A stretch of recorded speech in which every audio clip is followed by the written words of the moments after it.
नमस्कार। आपका अखबार के YouTube चैनल पर आपका स्वागत है। मैं हूं प्रदीप सिंह। आज रविवार है तो रविवार विशेष का दिन है। आज बात करेंगे एक हाल ही में आई पुस्तक जिसके जरिए कुछ सवाल उठे, बल्कि कुछ सवाल क्या, एक सवाल उठा है और वो है प्रमोद महाजन को लेकर। इस किताब में एक चैप्टर है प्रमोद महाजन पर, जिसके जरिए किताब का नाम बता दें कि Bombay after Ayodhya, a city in a flux. वरिष्ठ पत्रकार हैं जितेंद्र दीक्षित, मुंबई के। उन्होंने ये किताब लिखी है। उन्होंने जो सवाल उठाया है, और इस पर एक लेख आया है एक वेबसाइट पर जिसको लिखा है वरिष्ठ पत्रकार रशीद किदवई ने।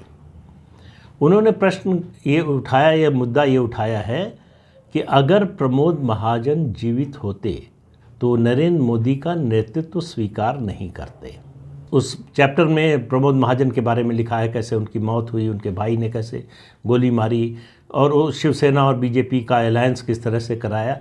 कई चीज़ें हैं जिससे मुझे लगता है कि असहमति जताना ज़रूरी है, और असहमति विचार के स्तर पर नहीं, तथ्यों के स्तर पर। पहली बात तो ये है कि शिवसेना और बीजेपी का गठबंधन कराने में प्रमोद महाजन की प्रमुख भूमिका थी, इससे कोई इनकार नहीं कर सकता। किताब में भी एक बात कही गई।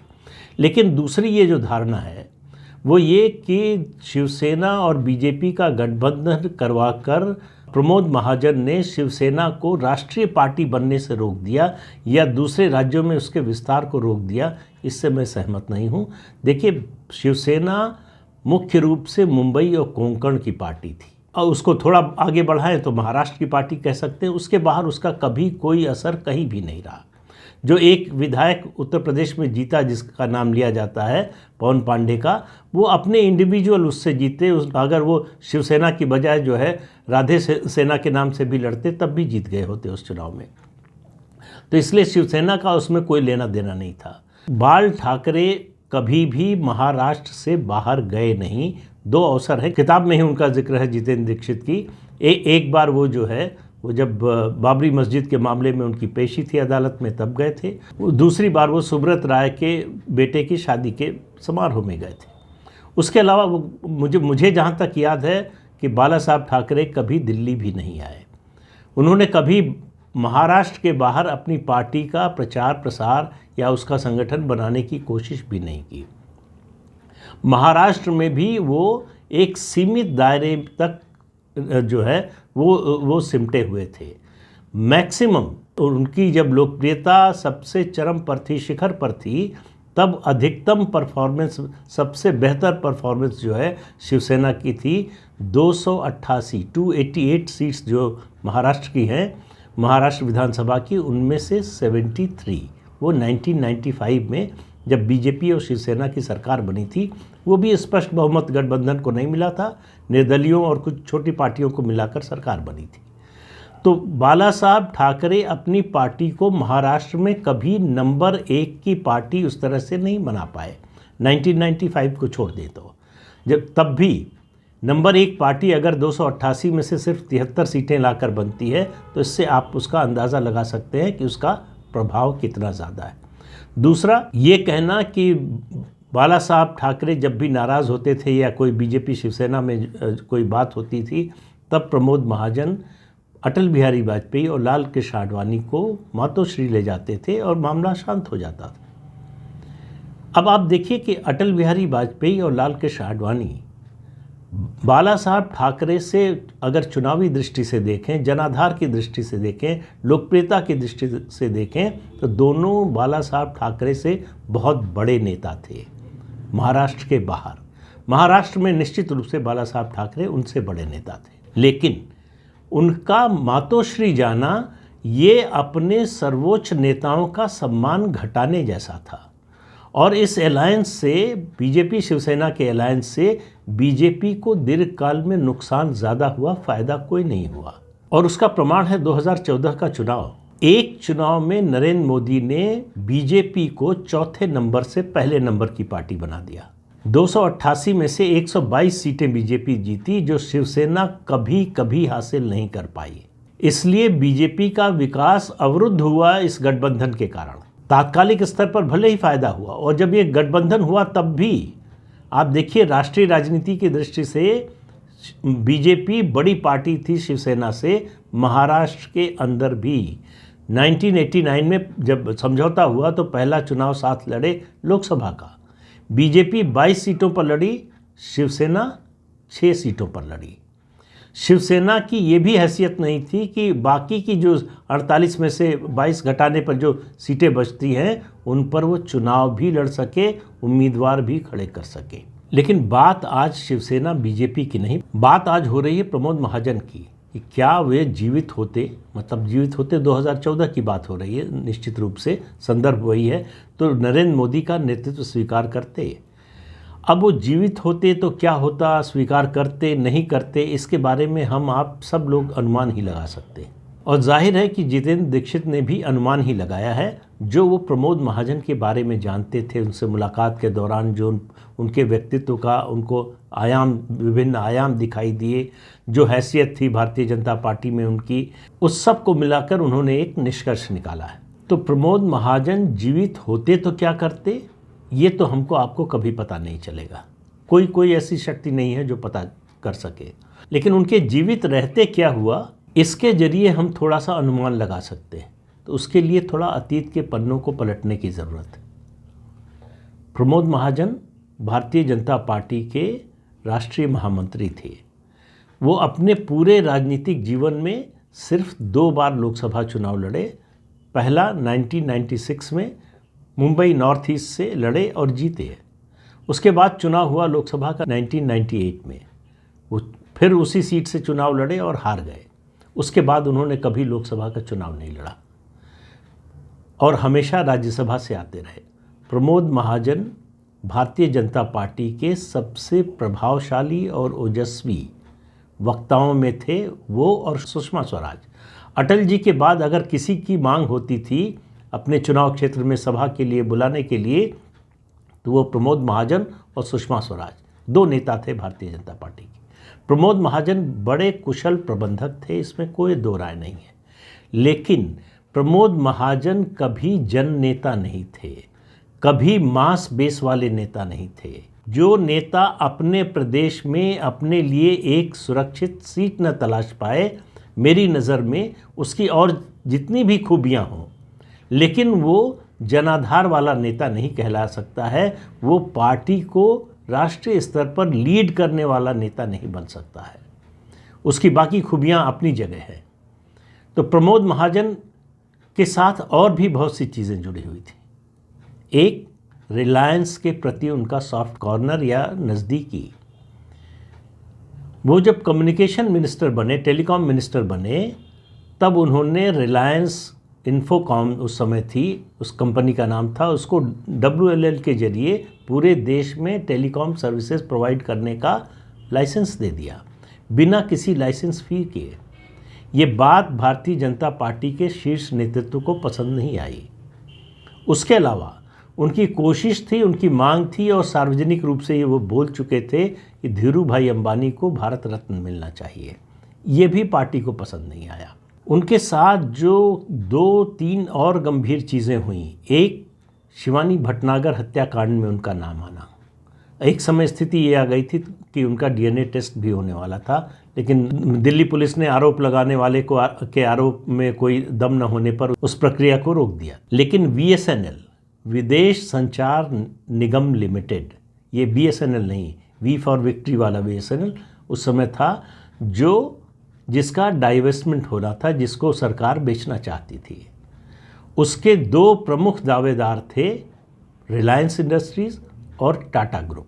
दोनों में होड़ थी उसको लेने की। प्रमोद महाजन चाहते थे कि BSNL रिलायंस को मिले, और सरकार में जो लोग थे उनमें से ज़्यादातर लोगों का ये सोचना था कि अगर ये कंपनी टाटा के पास जाए तो ज़्यादा बेहतर होगा। लेकिन वो चूँकि कॉम्पिटिटिव बिडिंग के आधार पर तय होना था, इसलिए सरकार तय नहीं कर सकती थी। लेकिन किस कदर कंपटीशन था गला काट, इसका अंदाज़ा लगाने के लिए रतन टाटा का एक इंटरव्यू में दिया गया वक्तव्य जो है, उससे आपको पता चलेगा। रतन टाटा के बोर्ड की बैठक हुई और उसमें तय हुआ कि टाटा की बिडिंग प्राइस क्या होगी। रतन टाटा ने कहा कि उनको थोड़ा सा जो है संदेह हो गया। बोर्ड में पास हो गया। उन्होंने जो बिडिंग का फॉर्म था उसमें जो प्राइस लिखा जाना था उसको खाली छुड़वा दिया। कहा कि मैं कलम से अपने हाथ से भर के जमा करवा दूंगा, और जो बोर्ड में तय हुआ था उससे 1 रुपये ज़्यादा उन्होंने प्राइस भर के और जमा करा दिया, और जो उनके बोर्ड में तय हुआ था वही प्राइस रिलायंस ने डाला था। इससे आप अंदाज़ा लगा लीजिए कि रिलायंस की पहुंच कहां तक थी।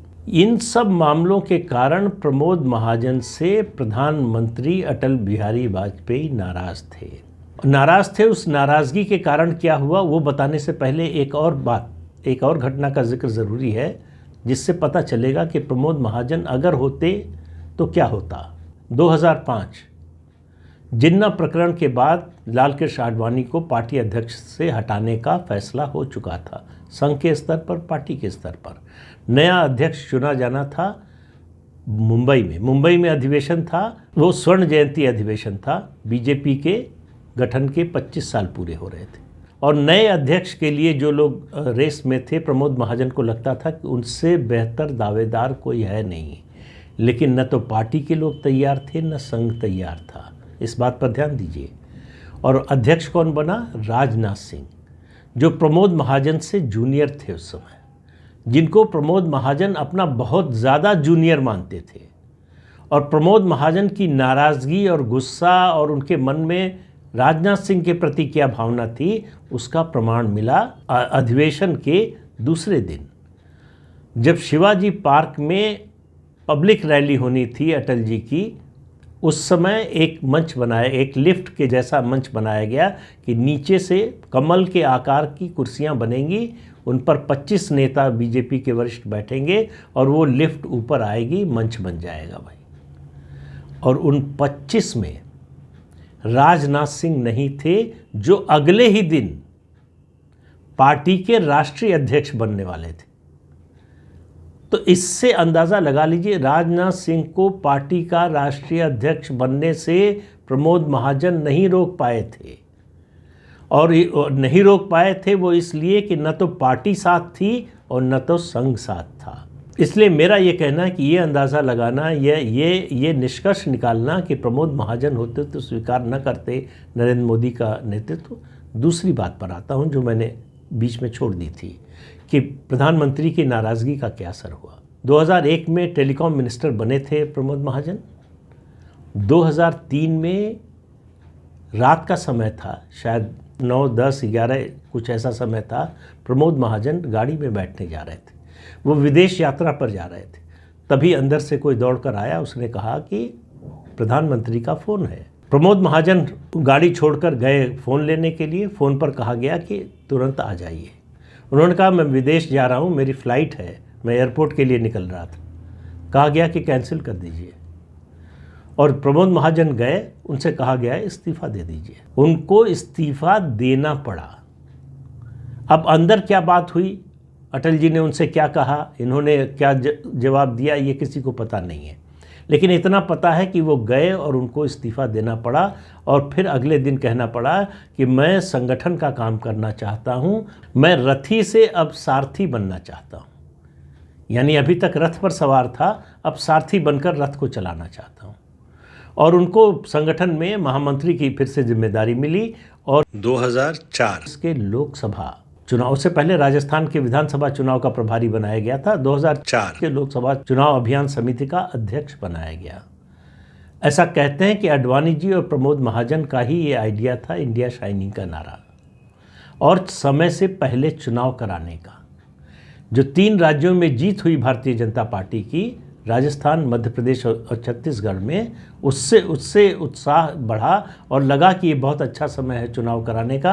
अटल जी इससे सहमत नहीं थे, फिर भी समय से पहले चुनाव हुआ। और प्रमोद महाजन के प्रबंधन कौशल, उनकी वक्तृता और उसके अलावा उनके संगठन कौशल, इस सब के बावजूद बीजेपी चुनाव हार गई। और उसके बरक्स साहब नरेंद्र मोदी को देखिए, नरेंद्र मोदी आज तक कोई चुनाव हारे नहीं हैं, और उनके नेतृत्व में पार्टी उनके राज्य में और अब राष्ट्रीय स्तर पर कोई चुनाव हारी नहीं। तो इसलिए ये कहना कि वो स्वीकार नहीं करते, और स्वीकार तो नरेंद्र मोदी का नेतृत्व भारतीय जनता पार्टी के ज़्यादातर नेताओं ने नहीं किया था। 2013 में जब उनको प्रधानमंत्री पद का उम्मीदवार बनाया गया, पहले कैंपेन कमेटी का चेयरमैन बनाया गया, तब भी विरोध करने वालों में लाल कृष्ण आडवाणी से लेकर और नितिन गडकरी, अनंत कुमार और तमाम नेता थे। लेकिन नरेंद्र मोदी प्रधानमंत्री पद के उम्मीदवार बने, उनका नेतृत्व स्वीकार करना पड़ा। क्यों? क्योंकि जनता का दबाव था। प्रमोद महाजन का कोई भी कौशल जनता के इस दबाव का मुकाबला नहीं कर सकता था, इसकी काट नहीं खोज सकता था। इसलिए ये कहना कि प्रमोद महाजन होते तो नरेंद्र मोदी का नेतृत्व स्वीकार नहीं करते, ये मुझे लगता है कि ये शायद जो है सही बात नहीं होगी। प्रमोद महाजन हो या कोई भी नेता हो, किसी भी पार्टी का नेता हो, नेता वही बन सकता है जिसके साथ जनता हो, और जिसके साथ जनता हो उसको बनने से आप रोक नहीं सकते। और अगर आपने रोकने की कोशिश की और कामयाब हो गए तो उससे बड़ा पार्टी का नुकसान हो नहीं सकता। ये जहाँ भी देख लीजिए, जहाँ भी जनाधार वाले नेता की उपेक्षा करके ऐसे व्यक्ति को नेता चुना गया, चाहे मुख्यमंत्री के पद पर हो चाहे किसी और पद पर, हमेशा पार्टी को नुकसान हुआ है। कांग्रेस पार्टी के लिए सबसे बड़ा उदाहरण है डॉक्टर मनमोहन सिंह का प्रधानमंत्री बनना। डॉक्टर मनमोहन सिंह का कोई जनाधार नहीं था, उसका सबसे बड़ा नुकसान कांग्रेस पार्टी को हुआ। अगर 2009 से 2014 के बीच कांग्रेस का प्रधानमंत्री कोई जनाधार वाला नेता होता तो कांग्रेस की इतनी बुरी गत न हुई होती। ये पार्लियामेंट्री डेमोक्रेसी का गोल्डन रूल है कि कभी जनाधार वाले नेता की उपेक्षा मत कीजिए। और मेरा मानना है, आप मुझे लगता है शायद सहमत होंगे, कि प्रमोद महाजन में 100 खूबियाँ थी, लेकिन वो जनाधार वाले नेता नहीं थे। और जो जनाधार वाला नेता नहीं है, वो जनाधार वाले नेता को का रास्ता कभी रोक नहीं सकता। प्रमोद महाजन के खिलाफ मेरे पास कहने के लिए नहीं है कुछ, लेकिन प्रमोद महाजन उस पद के लिए योग्यता नहीं रखते थे। जिस पद की योग्यता रखते थे वो सब पद उनको मिल चुका था। इसीलिए राजनाथ सिंह पीछे रह गए, इसीलिए नितिन गडकरी पीछे रह गए, इसीलिए लाल कृष्ण आडवाणी पीछे रह गए, इसीलिए मुरली मनोहर जोशी पीछे रह गए। ये लोग मिलके मोदी को नहीं रोक पाए, प्रमोद महाजन कैसे रोक लेते? तो इसलिए ये धारणा बनाना किसी एक व्यक्ति के कुछ गुणों के आधार पर, ये मुझे लगता है शायद इसके पीछे ये भावना भी है कि मोदी आखिर प्रधानमंत्री क्यों बन गए। लेकिन मोदी को तो प्रधानमंत्री इस देश की जनता ने बनाया है और जब तक चाहेगी बने रहेंगे। तो इस अंक में इतना ही, अगले अंक में फिर मिलेंगे किसी नए मुद्दे के साथ। तब तक के लिए अनुमति दीजिए। आपसे अनुरोध है कि ये चैनल देखिए, शेयर कीजिए, लाइक कीजिए और सब्सक्राइब ज़रूर कीजिए। नमस्कार।